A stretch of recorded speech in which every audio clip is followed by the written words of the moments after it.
ক্ষমায় আমি আর করব না।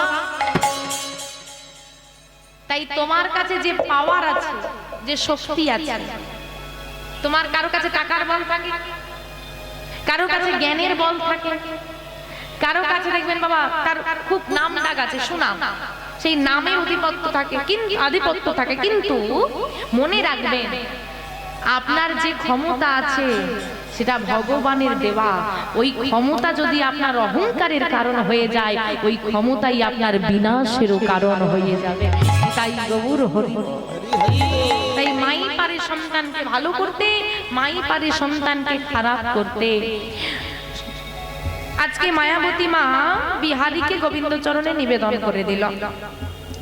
দেখতে দেখতে মা সুস্থ হওয়ার পর সন্তানকে কোলে নিয়ে, ছেলেটাকে তো মানুষ করতে হবে, ওই ছেলেটাকে কোলে নিয়ে দরজায় দরজায় ঘুরে আর বলে, ও মা তোমার ঘরে আমায় একটু কাজ দেবে গো, যা দাও দেবে, দাও না।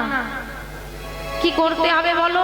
সব করতে পারি গো, সব করে দেব, বলো না কি করতে হবে। কারো ঘরে বাসন মাজে, কারো ঘরে ঘর মাজে, কারো ঘরে রান্না করে। আহা মা গো, এরই নাম মা। কোন সন্তানের যদি পিতা না থাকে, মা পরের বাড়ি বাটনা বেটে সেই সন্তানকে মানুষ করতে পারে, কিন্তু বাবা যদি কোটিপতিও হয়, মা যদি না থাকে, বাবা কোনোভাবেই পারবে না মায়ের ওই জায়গাটা পূরণ করতে। মায়ের মতো মমতাময়ী কেউ হয় না।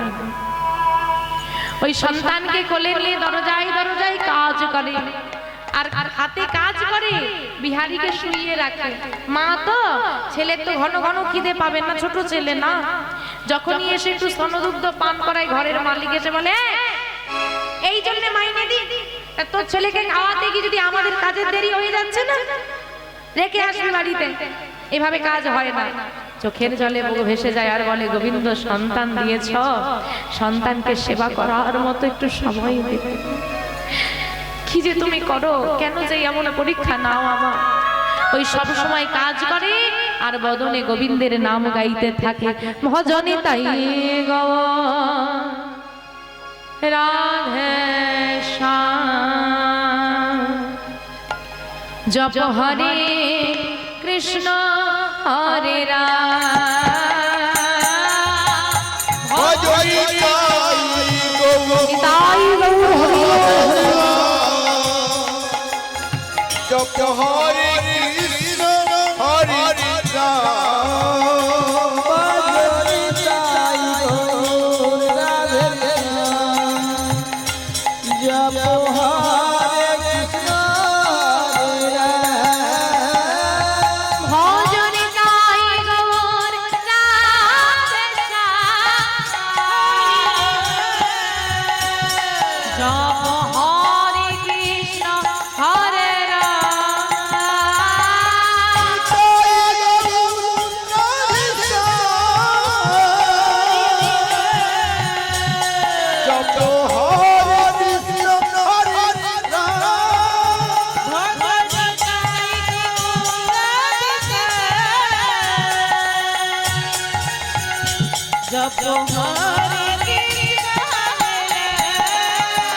ভজনে তাই হরি বল হরি বল, ভজনে তাই গৌর রাধে শ্যাম, জপ হরে কৃষ্ণ হরে রাম, ভজনে তাই গৌর রাধে শ্যাম, জপ হরে কৃষ্ণ হরে রাম। অভাবের সংসার, বিহারীরা তো বড় হচ্ছে, অভাব বাড়ছে, কোন ক্রমে দুজনা চলে যায়, কোন দিন সেবা হয় না, কোন দিন আবার বিহারীকে সেবা দিতে গিয়ে বেশিরভাগ দিন মায়ের অবরুদ্ধ থেকে যাওয়া। বিহারী বুঝতে পারলো আমার সংসারে অভাব আছে, আমাকে কিছু একটা করতে হবে। কোন বয়সে বুঝলো ছেলেটা? যখন ছেলেটার বয়স 5 বছর। ওই 5 বছরের ছেলেটার মনের মধ্যে অনুভূতি এলো, আমার মায়ের অভাব, মা কাজ করলে দুটো শুকনো মুড়ি দেয়, তা আমরা খাই, আমাদের সেবা হয়, কিন্তু আমার উদর পরিপূর্ণ হলেও মায়ের তো হয় না।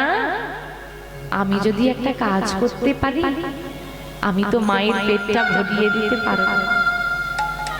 আহা, দেখেছো?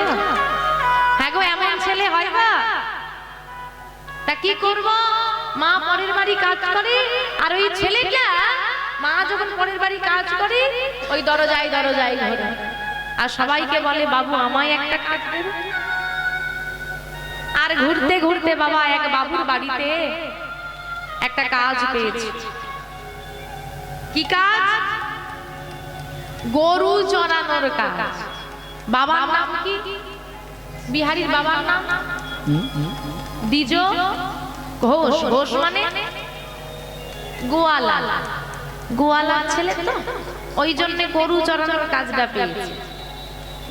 সারাদিন গরু চড়াতে হবে, মাস পুরোলে মাইনে দেবে। আর কি দেবে? রোজ গরু চড়াতে গেলে ওই বাবুদের মা বলে দিয়েছে ঘর তো যেহেতু ঘরে অভাব, ঘর থেকে কিছু আনতে হবে না, দুপুর বেলা যে তুই মাঠে থাকবি ওই দুপুর বেলার শুকনো মুড়ি চিড়ে চাল ভাজা যেদিন যা হবে সেই দিন সেইটা কিন্তু আমি দেব, ওটা ঘর থেকে আনতে হবে। এই দুটো সে পাবে গরু চড়া। কি আনন্দ! ঘরে ফিরে এসে মাকে যেই না বলেছে, মা বলছে খোকা মানছি আমার অভাব আছে, কিন্তু আমিও তো মা, আমি তো আর পাশানি নই যে তার এতটুকু ছেলেকে কাজে পাঠিয়ে দেবে। না বাবা, সারা জীবন কাজ করতে হয়, সারা জীবন, এখন নয়। তুমি যখন একটু বড় হবে, কর্ম করার জন্য তোমার যখন উপযুক্ত বয়স হবে তুমি নিশ্চয়ই কর্ম করবে বাবা। না ও মা, আমি তো কথা দিয়ে এসেছি কাল যাবো বলে। আমি তোমাকেও কথা দিচ্ছি মা, সারাদিন আমার একা একা ভালো লাগে না, আমি কাল যাব, যদি আমি পারি তো কাজটা করব, আর যদি না পারি তাহলে আমি আর যাব না মা। পরের দিন সকালবেলায় বিহারী মায়ের চরণে প্রণাম করে গরু চড়াতে চলে গেল। বাবুদের বাড়ি থেকে গাভী নিয়ে বিহারী যাচ্ছে মাঠে, আর মা বলে দিয়েছে শোন বিহারী, যেখানেই যাস না কেন, যেভাবেই থাকিস না কেন, মুখে দয়াময়ের নাম রাখবি। এ জগতে অনেক বন্ধু পাবি, কিন্তু তার মতো বন্ধু তুই পাবি না। এখন বন্ধু পাওয়া বড় মুশকিল, তাই না বাবা? এখন বন্ধু যদি বলে কিরে, বলি আজকে আসবি, একটু হয়ে যাবে, দেখবে যেখানেই থাকো 15 মিনিটের মধ্যে সব বন্ধু এসে আছে। কিন্তু তুমি ওই বন্ধুদেরকে বিপদের সময় ফোন করে বলো তো এই জায়গায় বিপদে পড়ে গেছি, একটু আসবি, কি আমি অমুক জায়গায় বিপদে পড়েছি, একটু সাহায্য করবি। অমনি বলবে আমি ঘরে নেই, হয় আমার মায়ের শরীর খারাপ, বাবার শরীর খারাপ, অমুক হয়েছে, তখন কত বাহানা। হাতে ধরে অবনতির পথে নিয়ে যাওয়ার লোকের অভাব নেই, আর হাতে ধরে উন্নতির পথে নিয়ে যাবে এমন মানুষ নেই। শোনো, 1 বছরে 10টা বন্ধু বানানো সহজ, 10 বছর একটা বন্ধুত্বকে টিকিয়ে রাখা বহু মুশকিল। তাই পরম দয়াময় হলেন সেই দিনের দয়াল, তিনি হচ্ছেন পরম বন্ধু, তিনি সবার আগে সাহায্য করতে ছুটে যান। ভক্ত জিজ্ঞেস করছে, হে গোবিন্দ, তুমি সব সময় দাঁড়িয়ে থাকো কেন, বসতে পারো? কি গো, তোমরা কোনোদিন জিজ্ঞেস করেছো? এই যে মায়েরা কিছুক্ষণ দাঁড়ানোর পর পুজো প্যান্ডেলে লাইন দিয়ে বিরক্ত হয়ে যায়, তোর বাবু কি পায়ের যন্ত্রণা হচ্ছে, কি এতক্ষণ দাঁড়িয়ে ঠাকুর দেখে দেখে, প্রতিমা তো দাঁড়িয়েই আছে, বলতে পারো না যে আমরা তোমাকে দেখতে আসি, তুমি একটু বসো, একটু জল জল খাও, কষ্ট হচ্ছে না তোমার ঘর? তো ভগবানকে বলছে তুমি সবসময় দাঁড়িয়েই থাকো, বুঝতে পারো না তোমার কষ্ট হয়? বলে কি ভেবেছো আমার কষ্ট হয় না? আমারও কষ্ট হয়। তাহলে তুমি বসো না কেন? বলছে বসি না এই কারণে, আমার কত সন্তান, আমি তো বিশ্বপিতা, দীনবন্ধু জগৎপতে, আমি দিনের বন্ধু, জগতের পতি। আমার এত সন্তান, আমার এত বন্ধু, কেউ কোথাও না কোথাও বিপদে পড়ছে, বিপদ হচ্ছে সবার, কোথাও না কোথাও তো হচ্ছে, আজ এখানে হচ্ছে না, কোথাও না কোথাও তো হয়েছে, সেই তো আমাকে ডাকে।